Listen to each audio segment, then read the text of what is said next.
નમસ્કાર, midday news સાથે હું છું હિના। બુલેટિનની શરૂઆત કરી હતી મહત્વના સમાચારથી અને એક ધમકી ભર્યો મેલ આવ્યો છે। તમને વિગતો આપી દઈએ કે જ્યાં અમદાવાદના સરદાર સ્મૃતિ સ્મારકને ઉડાવી દેવાની ધમકી મળી છે। જી હા, શાહીબાગના સરદાર સ્મૃતિ સ્મારક ઓફિસમાં ઈમેલ મળ્યું છે। સ્ફોટક પદાર્થથી ઉડાવી દેવાની ધમકી ઈમેલથી મળી હોવાની જાણકારી છે અને ઈમેલ મળતા સ્કૂલનો કાર્યક્રમ મોકૂફ રખાયો। ધમકીને લઈ બોમ્બ સ્ક્વોડ અને એસઓજીની ટીમ હાલ ઘટના સ્થળ પર પહોંચી છે અને તપાસ કરી રહી છે। પરંતુ સૌથી મોટો તપાસો વિષય એ રહેશે કે આખરે આ ઈમેલ કોને મોકલ્યો છે। શું ખરેખર આ પ્રકારની કોઈ ઘટના બની છે કે કેમ, તેને લઈને હાલ તમામ જે ઉચ્ચ અધિકારીઓનો કાફલો છે ઘટના સ્થળ પર છે અને તપાસ કરી રહ્યા છે।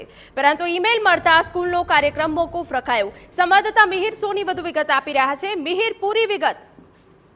શાહીબાગના સરદાર સ્મૃતિ સ્મારક છે કે ત્યાં આગળ એક કાર્યક્રમ છે તે ચાલુ હતું, જેમાં જુનિયર ક્લાસની અને તમામ વિદ્યાર્થીઓનો લગભગ આશરે 1000થી જેટલા વિદ્યાર્થીઓ ત્યાં આગળ હાજર હતા। એ સમયે છે સરદાર સ્મૃતિ સ્મારકના ઓફિસના એક કોમ્પ્યુટરમાં એક મેલ આવ્યો હતો કે જે આ સ્મૃતિ સ્મારકને સ્ફોટક પદાર્થથી ઉડાવી દેવાની ધમકી ભર્યો આ મેલ મળતાની સાથે જ પોલીસને જાણ કરવામાં આવી હતી અને ત્યારબાદ પોલીસે તુરંત જ આવતા આ જે કાર્યક્રમ છે તેમાં તમામ વિદ્યાર્થીઓને બહાર ખસેડી દેવામાં આવ્યા હતા અને એક સમયે અફરાતફરીનો માહોલ છે તે સર્જાયો હતો।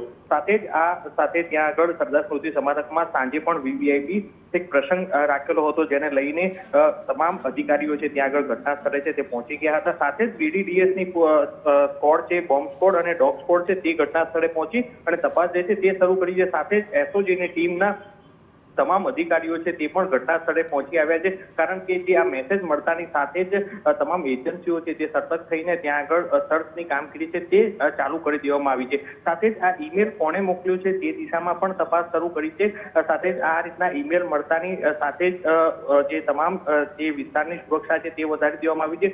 સાથે જ જો વાત કરવામાં આવે તો આ સરદાર સ્મૃતિ સ્મારક છે જે શાહીબાગ પાસે આવેલું છે અને થોડાક જ એટલે 2 થી 3 કિલોમીટર એટલે કે સૌથી મોટી તપાસો વિશે એ રહેશે કે આખરે આ ધમકી ભર્યો ઈમેલ કોણે મોકલ્યો છે।